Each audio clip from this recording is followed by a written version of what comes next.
Bacaan hari ini adalah Kejadian pasal 29, ayat 1 sampai 15.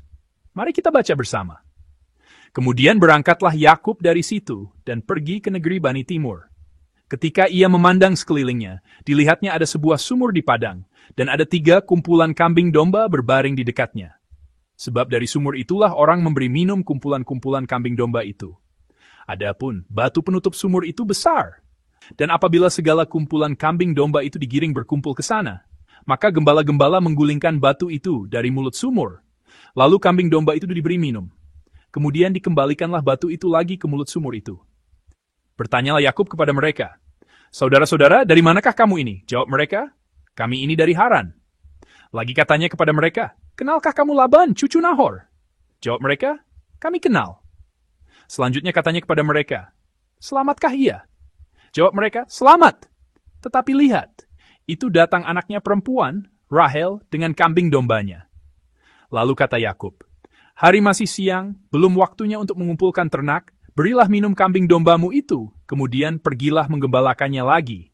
Tetapi jawab mereka, "Kami tidak dapat melakukan itu selama segala kumpulan binatang itu belum berkumpul, barulah batu itu digulingkan dari mulut sumur, dan kami memberi minum kambing domba kami." Sementara ia berbicara dengan mereka, datanglah Rahel dengan kambing domba ayahnya, karena dialah yang menggembalakan domba-domba itu. Ketika Yakub melihat Rahel, anak Laban saudara ibunya, serta kambing domba Laban, ia datang mendekat, lalu menggulingkan batu itu dari mulut sumur dan memberi minum kambing domba itu. Kemudian Yakub mencium Rahel, serta menangis dengan suara keras. Lalu Yakub menceritakan kepada Rahel bahwa ia sanak saudara ayah Rahel dan anak Ribka. Maka berlarilah Rahel menceritakannya kepada ayahnya. Segera sesudah Laban mendengar kabar tentang Yakub, anak saudaranya itu, berlarilah ia menyongsong dia, lalu mendekap dan mencium dia, kemudian membawanya ke rumahnya. Maka Yakub menceritakan segala hal ihwalnya kepada Laban. Kata Laban kepadanya, "Sesungguhnya engkau sedara sedaging dengan aku." Maka tinggallah Yakub padanya genap sebulan lamanya. Kemudian berkatalah Laban kepada Yakub, "Masakan karena engkau adalah sanak saudaraku, engkau bekerja padaku dengan cuma-cuma? Katakanlah kepadaku apa yang patut menjadi upahmu. Amin." Saat menjalani hidup, siapapun pasti akan mengalami krisis kehidupan. Karena itu, ada kalanya kita mengalami frustrasi, tetapi tergantung bagaimana kita merespons masalah tersebut, hal itu bisa menjadi titik balik dalam hidup. Firman hari ini adalah salah satu contoh pelajaran hidup mengenai hal ini. Tokoh dalam contoh tersebut adalah Yakub. Kitab Kejadian membahas kisah Yakub dengan cukup panjang. Dari pasal 25 hingga pasal 50, lebih dari setengah kitab Kejadian dipenuhi dengan kisah Yakub. Pasal 29 dan 28 yang kita baca hari ini adalah catatan mengenai babak kedua kehidupan Yakub. Babak kedua kehidupan Yakub dimulai di tengah ketakutan dan kegelisahan. Alasannya adalah karena ketergesa-gesaannya untuk menerima berkat. Ia mengambil langkah yang berisiko, dan hal itu menjadi bumerang baginya. Peristiwa ini tercatat dalam Kejadian pasal 25 dan pasal 27, yaitu kisah sup kacang merah dan kisah daging kambing. Saya pikir Anda semua sudah tahu betul kisah ini karena kita telah merenungkannya melalui iWorship. Pada masyarakat suku saat itu, ada sistem warisan anak sulung, dan Yakub, sang adik, mengingini berkat anak sulung kakaknya dan merebutnya dengan cara yang licik. Akibatnya, ia mengalami perselisihan serius dengan kakaknya, Esau, dan sang kakak pun berniat untuk membunuh adiknya. Keributan besar pun terjadi dalam keluarga. Merasakan krisis bahwa mereka bisa kehilangan kedua putranya sekaligus, sang ayah, Ishak, dan sang ibu, Ribka, memutuskan untuk mengirim putra kedua mereka, Yakub, melarikan diri ke rumah keluarga ibu mereka, dan mengambil tindakan. Sejak hari itu, Yakub dengan tergesa-gesa meninggalkan kampung halamannya dan melarikan diri jauh ke rumah keluarga ibunya di Haran. Jarak dari Bersyeba, tempat tinggalnya saat itu, ke Haran adalah sekitar 900 km. Jika berjalan 30 km sehari, itu adalah perjalanan jauh yang memakan waktu sebulan. Yakub harus menempuh perjalanan jauh ini sendirian. Terik matahari yang panas, padang gurun, gunung dan lembah, serta ketakutan bertemu dengan banyak orang asing di sepanjang jalan, hal-hal seperti ini pasti juga ada dalam diri Yakub. Menjelang senja, ia tiba di sebuah tempat bernama Betel, yang berjarak sekitar 90 km dari kampung halamannya. Saudara-saudari, apakah ia menempuh 90 km dalam sehari? Jika demikian, ia pasti berlari sekuat tenaga, seolah-olah mempertaruhkan nyawanya. Ini bisa dikatakan karena ketakutan Yakub terhadap kakaknya begitu besar, dan Yakub mungkin sudah kelelahan sejak hari pertama. Begitulah babak kedua kehidupan Yakub dimulai. Alkitab mencatat bahwa di Betel ini, Yakub tidur di tempat terbuka. Berbagai macam pikiran pasti muncul di benaknya, sehingga ia tidak bisa tidur dengan mudah. Cahaya bintang yang indah di langit yang seolah-olah tumpah pun tidak lagi romantis baginya. Namun, pada malam itu, di tempat itu, ia bermimpi sebuah mimpi yang akan menjadi titik balik dalam hidupnya. Kisah mimpi itu tercatat dalam Kejadian pasal 28 ayat 12-15.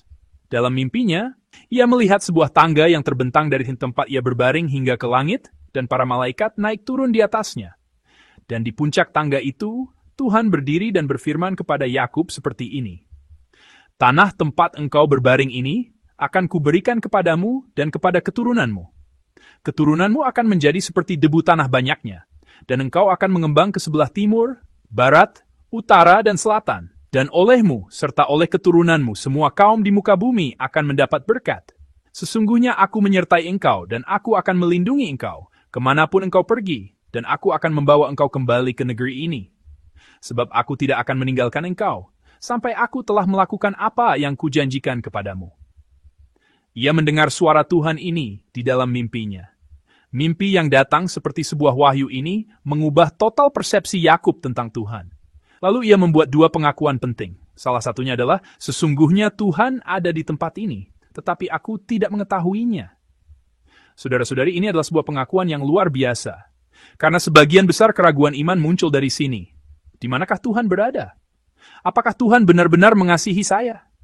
Kita tidak tahu betapa seringnya kita cenderung meninggalkan Tuhan atau melepaskan iman kita saat terus-menerus mengajukan pertanyaan seperti ini kepada Tuhan di hadapan penderitaan dan kesulitan. Namun pada malam itu, pertanyaan Yakub terjawab. Tuhan ada di sini, Ia menyertaiku, kemanapun aku pergi. Tuhan akan melindungiku, menuntunku, dan tidak akan meninggalkanku. Jadi Tuhan benar-benar mengasihiku. Pasti berbagai perasaan berkecamuk di hatinya. Meskipun banyak orang merasa tidak nyaman dan berusaha menjauhinya, Tuhan tidak demikian. Karena Tuhan tidak hanya menerima dirinya apa adanya, tetapi juga berjanji, aku akan menyertaimu sampai akhir. Di hadapan kasih Tuhan yang begitu besar ini, Yakub pun berbalik. Maka ia mengaku, selama ini aku tidak tahu bahwa Tuhan ada di sini, bahwa Tuhan menyertaiku, bahwa ia begitu mengasihiku, lalu ia mengaku lagi. Ia mengaku, inilah rumah Allah. Inilah pintu gerbang surga. Saudara-saudari, di manakah ada misteri seperti ini? Bagaimana bisa padang gurun menjadi rumah Allah? Ia mengaku padang gurun sebagai rumah Allah. Itu menunjukkan betapa kuatnya ia merasakan hadirat Allah. Meskipun ia tidur di padang gurun, di tempat ini ia merasakan kedamaian dan ketenangan sejati. Ia merasa sangat aman, seolah-olah ia berada di dalam rumah Allah. Dan ia mengaku lagi, inilah pintu gerbang surga. Artinya, ini adalah tempat yang terhubung dengan surga. Tempat di mana ia bisa bertemu dan berkomunikasi dengan Tuhan secara bebas. Kenyataannya memang begitu. Seperti yang saya sebutkan tadi, ada tangga yang menghubungkan tempat ini dengan surga. Para malaikat naik turun di atasnya dan Tuhan mengawasinya serta memberinya janji yang luar biasa. Seperti yang kita nyanyikan dalam pujian hari ini. Aku kira semua sisiku tertutup, tetapi tidak. Meskipun semua sisi tertutup, jalanku, pintuku ke surga terbuka. Di hadapan fakta ini, kita tidak tahu betapa besar harapan baru yang timbul di hati Yakub. Saat mempersiapkan firman ini, saya teringat sebuah lagu pujian. Mari kita nyanyikan lagu pujian ini bersama-sama. Jiwaku terima anugerah, lepas beban dosa berat, dunia yang penuh duka kini jadi surga selamat. Gunung tinggi, padang liar, gubuk atau istana, dimanapun Tuhan Yesus, disitulah surga baka. Haleluya, puji Tuhan, semua dosaku diampuni. Bersama Tuhan Yesus, dimanapun jadi surga. Saudara-saudari, ini adalah sebuah misteri. Misteri! Sepertinya orang yang menulis lagu pujian ini juga mengalami misteri yang sama dengan Yakub. Situasinya sangat sulit dan berat. Seperti gunung yang tinggi, seperti lautan yang luas, tidak tahu harus kemana, tetapi setelah bertemu Tuhan, ia mengaku bahwa tempat ini adalah surga. Saudara-saudari, pernahkah Anda merasakan misteri seperti ini? Mungkin pernah. Saat saya berusia pertengahan 20-an, saya juga merasakan misteri ini. Pada hari saya menerima baptisan Roh Kudus, bersama dengan sukacita pengampunan, saya merasakan kasih Allah dan kasih Yesus. Setelah mengetahui kebahagiaan sejati, kepuasan sejati, dan harapan sejati, saya merasa tidak bisa pergi ke tempat lain. Maka pada hari itu, saya memutuskan untuk menyerahkan segalanya, all in, kepada Tuhan. Dan saya telah menjalani kehidupan yang menyertainya hingga saat ini. Mungkin ini bukan hanya pengalaman saya, tetapi Anda sekalian mungkin juga memiliki pengalaman serupa. Jika Anda telah menjalani kehidupan beriman selama 10 tahun, 20 tahun, 30 tahun hingga sekarang, mungkin pengalaman inilah yang telah menuntun Anda sampai ke sini. Saudara-saudari, meskipun kita hidup di dunia yang seperti padang gurun, jika kita hidup dengan sukacita seperti ini, saya pikir tidak ada kebahagiaan lain. Sebenarnya, kepuasan hidup yang sejati tidak terletak pada kepemilikan. Kita tidak bisa merasa puas hanya karena memiliki banyak hal di dunia ini, bukan? Kepuasan sejati kita, seperti yang diakui Yakub, adalah saat kita mengetahui bahwa Tuhan ada di sini. Saat kita mengetahui bahwa Tuhan mengasihi kita. Saat kita mengetahui fakta bahwa Ia tidak meninggalkan kita, merencanakan bagi kita, dan menuntun kita. Pada saat itulah kita bisa merasakan kebahagiaan dan melepaskan ketakutan. Pada malam itu, saat mengalami kasih mutlak Tuhan, Yakub mendapatkan keberanian yang besar. Iman akan kasih inilah yang mengubah total kehidupan Yakub. Setelah itu, meskipun Yakub mengalami banyak kesulitan, setiap kali ia pasti merenung kembali pengalaman hari itu. Pada akhirnya, ia pasti merasakan kasih Tuhan dari waktu ke waktu. Tuhan juga sering berkata kepada Yakub, bukan? Naiklah ke Betel. Pergilah ke Betel. Saat ia hamba lupa di tengah penderitaan yang ia alami, Tuhan sering berkata kepadanya, pergilah ke Betel, naiklah ke Betel. Saudara-saudari, tahun ini juga sangat sulit, dan diperkirakan akan ada banyak kesulitan di masa depan.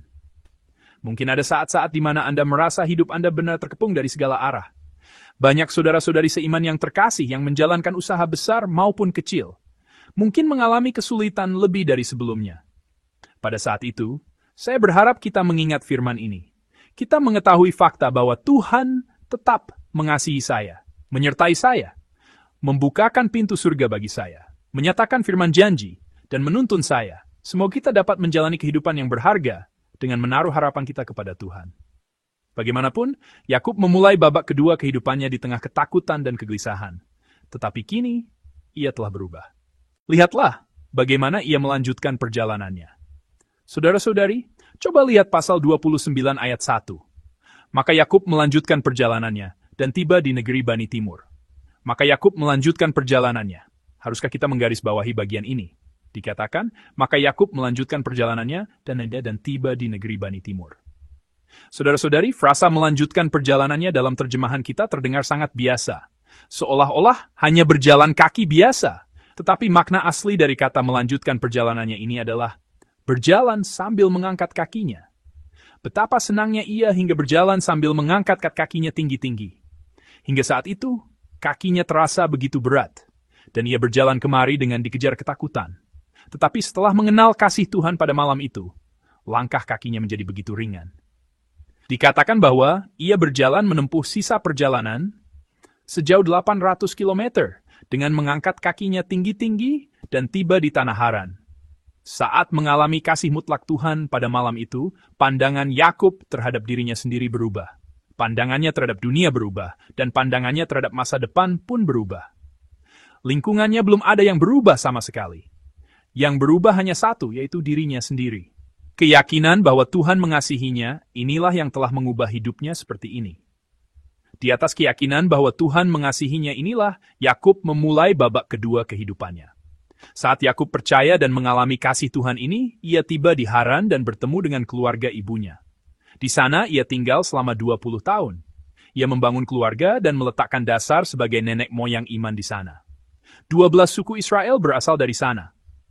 Babak kedua, kehidupan Yakub yang dimulai seperti ini, menjadi sebuah kesempatan yang membawa perubahan besar dalam kehidupan baru umat manusia, melampaui keluarganya sendiri. Perjalanan Yakub ini, perjalanan babak kedua kehidupan ini, menjadi penuntun yang baik juga bagi kehidupan kita. Saudara-saudari, manual pelajaran hidup semuanya ada di dalam Alkitab. Saya ingin menyampaikan dua hal. Bagaimana kita harus menjalani sisa hidup kita? Inilah manual pelajaran hidup yang pertama, yaitu untuk memberkati. Saudara-saudari, coba buka pasal 28. Lihatlah ayat 3 dan 4. Perhatikan baik-baik apa yang dilakukan ayah Ishak ketika putranya Yakub menimbulkan keributan besar dan meninggalkan rumah. Hatinya pasti sangat sakit. Apa yang ia lakukan? Sang ayah memberkati putranya bersama dengan pesan-pesannya. Bagaimana ia memberkati putranya? Moga-moga Allah yang Maha Kuasa memberkati engkau, membuat engkau beranak cucu, dan membuat engkau menjadi banyak, sehingga engkau menjadi sekumpulan bangsa-bangsa. Moga-moga ia memberikan kepadamu berkat yang untuk Abraham, kepadamu serta kepada keturunanmu, sehingga engkau memiliki negeri ini yang kau diami sebagai orang asing, yang telah diberikan Allah kepada Abraham. Lihatlah, terhadap putra keduanya, Yakub, yang melarikan diri dari kakaknya, yang meninggalkan kampung halamannya tanpa janji kapan akan kembali, sang ayah Ishak memberkatinya dengan segenap hati dalam doa. Ishak tahu, karena Ishak percaya pada fakta bahwa tidak ada seorang pun di dunia ini yang dapat hidup tanpa anugerah Tuhan. Oleh karena itu, hal yang dapat ia lakukan untuk putranya yang pergi tanpa apa-apa dan tak janji adalah memberkati putranya ini dalam nama Allah yang Maha Kuasa, yang merencanakan dan menggenapi segala sesuatu. Maka dengan segenap imannya, ia memberkati putranya itu. Saudara-saudari, berkat dan doa tidak langsung terlihat buahnya. Jika Anda melihat Alkitab, berkat yang diucapkan Ishak pada hari itu tergenapi persis seperti itu pada putranya Yakub dan keturunannya. Oleh karena itu, saudara-saudari, kita tidak boleh mengabaikan pekerjaan memberkati, karena Alkitab membuktikannya. Maka seperti Ishak, kita juga harus memberkati anak-anak kita. Berkat yang diberikan dengan iman kepada Allah yang Maha Kuasa dapat dikatakan memiliki tingkatan yang berbeda. Memberkati dalam nama Tuhan memiliki tingkatan yang tidak dapat dibandingkan dengan kata-kata berkat duniawi manapun. Karena iman yang bersandar pada Tuhan, itulah yang menyatakan anugerah yang terjadi sesuai iman melalui bibir kita. Maka Ishak memberikan berkat terbesar yang bisa ia berikan. Oleh karena itu, saudara-saudari, ketika kita memberkati anak-anak kita, alangkah baiknya jika kita memberkati dengan besar, memberkati dengan banyak, dan memberikan semua berkat yang bisa kita berikan. Mungkin ada orang yang menyebutnya sebagai iman kemakmuran, tetapi tidak. Justru karena ada iman, kita bisa memberikan berkat ini. Ishak memberikan berkat terbaik yang bisa ia berikan. Aku berharap berkat yang dijanjikan kepada Abraham ini tergenapi persis seperti itu pada putraku Yakub dan keturunannya. Dan itu tergenapi persis seperti itu. Hadiah terbaik yang bisa diberikan orang tua kepada anak adalah berkat. Oleh karena itu, saudara-saudari, jika Anda mengikuti ibadah subuh sebelum datang ke gereja di pagi hari, bangunlah sedikit lebih awal dan berkatilah anak-anak Anda satu persatu dengan meletakkan tangan di atas kepala mereka, memegang kaki mereka dan berdoa, atau meletakkan tangan di atas selimut mereka. Berkatilah anak-anak ini. Berkatilah dalam nama Tuhan. Tunggu dan lihatlah. Berkat itu akan muncul persis seperti itu dalam kehidupan anak-anak Anda. Saya memberkati Anda agar benar-benar percaya pada fakta bahwa pekerjaan yang tidak dapat saya lakukan, Tuhan akan melakukannya di tengah berkat dalam kehidupan anak-anak Anda. Anak-anak pun tidak perlu mengharapkan hal lain dari orang tua. Tolong berkati saya, berlutut di depan kaki orang tua, dan menundukkan kepala sambil berkata, "Tolong berkati saya." Saya pikir inilah berkat terbaik yang bisa diterima anak dari orang tua. Tidak hanya itu, kita juga harus saling memberkati dengan iman. Saat saya melayani, ada 2 doa yang tidak pernah saya lewatkan saat memberkati anak-anak yang hadir. Tuhan, jadikanlah gereja kami ini sebagai kampung halaman bagi anak ini. Katanya anak-anak zaman sekarang tidak punya kampung halaman. Jadikanlah gereja sebagai kampung halaman mereka. Biarlah mereka menaruh hati mereka pada Tuhan. Kemanapun mereka pergi, biarlah mereka mengingat gereja tempat mereka dibesarkan dan tinggal di bawah naungan Tuhan. Itulah hati saya.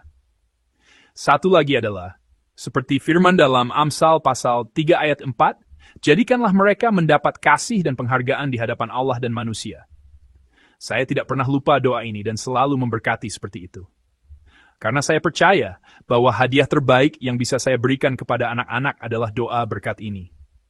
Saudara-saudari, berkat ini adalah manual yang sangat penting dalam pelajaran hidup. Oleh karena itu, saudara-saudari seiman harus banyak saling memberkati.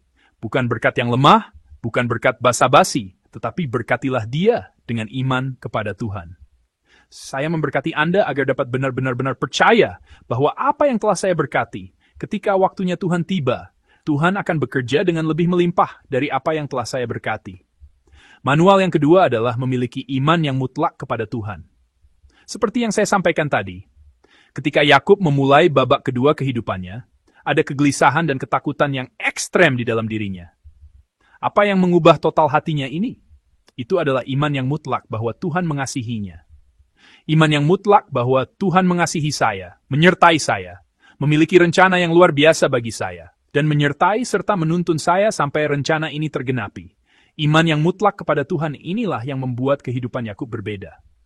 Dengan iman ini, bukankah bahkan cara berjalan Yakub pun berubah? Saudara-saudari, coba bayangkan sosok Yakub yang berjalan sejauh 800 km sambil mengangkat kakinya tinggi-tinggi. Meskipun tidak ada yang berubah, setelah mengenal kasih Tuhan, timbul harapan seperti itu di dalam dirinya. Ia binepis tentang masa depan. Meskipun tidak seorang pun yang terlihat, ia dapat berenang dengan sukacita dan rasa syukur. Hidup adalah interpretasi. Setelah mengenal kasih Tuhan, interpretasi terhadap hidup menjadi sangat sederhana. Apa yang Tuhan pikirkan tentang hal ini? Apa rencana Tuhan bagi saya? Bagaimana Tuhan akan menggenapi hal ini dengan kasih? Sangat sederhana. Jika memikirkan orang ini dan orang itu, hal ini dan hal itu, hidup menjadi rumit, tapi Yakub menjadi sangat sederhana. Hidup adalah interpretasi. Bagaimana kita menginterpretasikannya? Ini penting. Interpretasi yang dilakukan sambil memikirkan Tuhan, di atas firman yang kudus, sambil memikirkan kasih Tuhan, itulah interpretasi yang sejati. Dan saya percaya itu akan terjadi seperti itu. Saudara-saudari, Anda tidak tahu betapa pentingnya mengetahui bahwa Tuhan mengasihi saya. Ini adalah poros besar dalam kehidupan. Ini mengikat Tuhan dan saya dengan kuat. Oleh karena itu, kita harus bernyanyi setiap hari. Lagu bahwa Tuhan mengasihi saya. Dan pergi merenungkan firman dan setiap hari menyatakan kepada diri sendiri fakta ini di setiap sudut keberadaan saya. Tuhan mengasihi saya. Ia memiliki rencana yang luar biasa bagi saya. Dan ia menyertai serta menuntun saya untuk menggenapi kehendaknya melalui saya. Pada awal tahun, ada seorang anggota jemaat yang menghubungi saya untuk makan bersama. Dan kami pernah makan bersama. Ia adalah anggota jemaat yang telah terdaftar di gereja kita sekitar tahun 2004. Jadi sudah sekitar 20 tahun.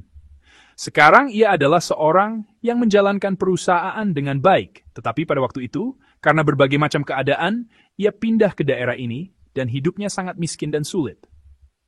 Tetapi ia mengatakan bahwa sekarang, 20 tahun kemudian, ada banyak hal yang patut disyukuri kepada Tuhan. Sambil berkata begitu, ia menceritakan hal ini. Pada hari itu, di tahun 2004, ketika pendeta melakukan kebaktian kunjungan pertama, pendeta memimpin kebaktian dengan firman dari Kejadian pasal 28 ayat 10 sampai 22. Saya ingat pendeta menceritakan kisah Yakub pada hari itu, dan itu menjadi tonggak baru dalam hidup saya, sehingga saya bisa sampai di sini, katanya. Saya juga samar-samar mengingatnya, tetapi ia mengatakan bahwa ia berpegang pada firman ini dan telah hidup selama 20 tahun. Begitulah cara ia membangun usahanya. Tetapi saat bekerja di perusahaan, ia mengalami masa-masa paling sulit dan banyak cobaan dari orang-orang sangat-sangat sulit, sehingga ia pernah berpikir, apakah aku bisa terus hidup seperti ini? Dan berpikir untuk melakukan hal yang tidak seharusnya ia lakukan. Mari kita akhiri hidupku di sini. Lalu ia berpikir, kalau begitu, besok subuh aku akan pergi ke gereja, mengikuti kebaktian terakhir dalam hidupku, kebaktian subuh, lalu aku akan meninggalkan dunia ini. Dengan pikiran itu, ia datang ke gereja pada subuh hari itu untuk beribadah. Dan pada hari itu, saat pembahasan kitab Matius di kebaktian subuh dimulai, ia merenungkan doa Bapa kami dalam Matius pasal 6 ayat 9. Bapa kami yang di sorga. Pada hari itu, kami merenungkan satu ayat ini bersama-sama. Setelah mendengar cerita itu darinya pada hari itu, saya membuka kembali naskah saya. Dan ternyata pada hari itu, saya memang menyampaikan firman di kebaktian subuh dengan tema Bapa kami yang di sorga. Anggota jemaat ini mendengar firman ini dan berpikir, tetapi Tuhan adalah Bapakku, Tuhan adalah Bapakku, Bapa ada di sini, Bapa yang Maha Kuasa, Tuhan adalah Bapakku. Tetapi apa yang sedang kupikirkan sekarang? Maka pada subuh hari itu, ia menangis terseduh-seduh dan memutuskan untuk menjalani hidup yang baru, dan ia mengatakan bahwa ia telah hidup sampai sekarang. Saya pikir pengalaman seperti ini bukan hanya dialami oleh anggota jemaat ini. Orang kudus yang mengingat Allah Bapa, kasih Allah itu, dapat menjadi berani di dunia. Bahkan di tengah dunia di mana semua orang gelisah, kita dapat memiliki harapan. Jalan hidup yang terjal, saudara-saudari, kita tidak bisa hidup dengan kekuatan kita sendiri. Kita tidak bisa hidup dengan apa yang kita miliki. Dengan landasan sosial kita. Keruntuhannya bisa terjadi dalam sekejap. Orang yang kita percayai berbalik dan meninggalkan kita, menusuk kita dari belakang, itu bisa terjadi dalam sekejap. Tidak ada orang yang bisa dipercaya. Di dunia ini tidak ada satupun yang benar-benar memberi kita kekuatan. Itu adalah Tuhan. Saudara-saudari, percayalah seperti itu. Tanpa anugerah mutlak Tuhan, kita tidak bisa menjalani hidup di dunia ini. Ada seorang pelukis bernama Sok Chang Ho. Ia adalah seorang ahli lukisan tinta. Beberapa waktu lalu, Anda mungkin telah melihatnya di majalah kita yang bernama Gilbeot. Ini adalah lukisan yang menginspirasi. Ada juga gambaran seperti pertunjukan Samuel Nori, dan ia adalah seorang Kristen. Tetapi ia tidak memiliki lengan. Ia menggunakan lengan palsu. Ia melukis dengan mulutnya. Apakah ini hal yang mungkin? Saat bekerja sebagai teknisi listrik, ia tersengat listrik 22.900 volt dan dikatakan bisa saja meninggal, tetapi ia berhasil selamat dengan mengamputasi kedua lengannya. Saat itu, ia berusia 32 tahun, saat anak keduanya baru lahir sekitar sebulan. Di hadapan fakta bahwa putra sulungnya yang ia percayai menjadi seperti itu, ibunya pingsan, dan istrinya menjadi begitu sibuk hingga tidak bisa merawat diri pasca melahirkan dan menjadi sangat sulit. Meskipun tubuhnya sendiri terasa sangat berat, ia berbakti merawat suaminya. Dikatakan bahwa beberapa hari setelah mendengar berita ini, sang menantu perempuan mengajukan usulan seperti ini kepada ibu mertuanya. Ibu, putra ibu berharga bagi ibu karena ia adalah putra ibu, dan cucu-cucu berharga bagi saya karena mereka adalah anak-anak saya. Sekarang, ibu dan saya harus mengambil satu sisi masing-masing dan menyelamatkannya. Ibu pilihlah terlebih dahulu. Selanjutnya, saya akan memilih. Maka, sang ibu mertua memutuskan untuk bertanggung jawab atas putra menantunya, dan sang menantu perempuan memutuskan untuk bertanggung jawab atas putra ibu mertuanya. Dikatakan bahwa saat membesarkan mereka seperti itu, anak-anak tumbuh dengan baik, dan suaminya juga pulih. Sekitar 4 tahun setelah itu, anak sulungnya meminta ayahnya, ayah yang tidak memiliki kedua lengan, untuk menggambar. Menghadapi permintaan anak yang mengejutkan itu, ia ragu-ragu apa yang harus dilakukan, tetapi dengan niat untuk menggambar, ia pergi ke sebuah akademi seni. Ia ditolak. Lalu ia pergi ke sebuah akademi kaligrafi. Di sana, dengan mengayunkan kuas ratusan ribu kali, ia memperoleh kekuatan goresan seperti ini dan menjadi pelukis tinta terkenal di dunia. Beliau adalah orang yang sangat terkenal. Seperti yang Anda lihat gambarnya tadi, dengan menggunakan lengan palsu itu, ia menghasilkan lukisan-lukisan luar biasa ini. Karya-karya besar. Ia memberikan pengakuan seperti ini. Allah Bapa, terima kasih karena telah meninggalkan cukup lengan untuk saya hidup dengan memakai lengan palsu. Terima kasih juga karena saya ditolak saat mencari akademi seni dan akhirnya menemukan akademi kaligrafi. Terima kasih karena istri saya tidak melarikan diri meskipun melihat penampilan saya yang menyedihkan dan tetap berada di sisi saya. 40 tahun hidup tanpa lengan lebih bahagia daripada 30 tahun hidup dengan lengan. Saudara-saudari terkasih, saat kita hidup, ada kalanya kita mengalami kesulitan. Terkadang kita mengalami kegagalan yang mengejutkan. Terkadang kita membuat kesalahan, terkadang kita merusak pekerjaan karena keserakahan yang berlebihan. Karena itu kita menjadi frustrasi. Tetapi kita tidak boleh berhenti di sini. Melalui firman Tuhan yang berbicara melalui Yakub hari ini, kita juga harus mempersiapkan dan melangkah maju menuju babak kedua, babak ketiga kehidupan yang baru. Maka hari ini, Tuhan memberikan kita pelajaran hidup melalui firman-Nya, melalui Yakub. Tuhan berfirman, "Percayalah pada kasih mutlakku. Aku memiliki rencana bagimu yang bahkan engkau sendiri tidak merencanakannya. Aku tidak akan meninggalkanmu. Aku menyertaimu. Aku akan menuntunmu sampai aku menggenapi hal ini. Dengan ini, majulah ke babak berikutnya," firman-Nya. Janganlah kita putus asa karena tidak memiliki apa-apa. Kita memiliki Tuhan. Dan meskipun kita dikelilingi dari segala penjuru, pintu surga terbuka bagi kita. Kita memiliki kuasa untuk berdoa dan memberkati dalam nama Tuhan. Yakub juga begitu. Maka krisisnya menjadi titik balik dalam hidupnya.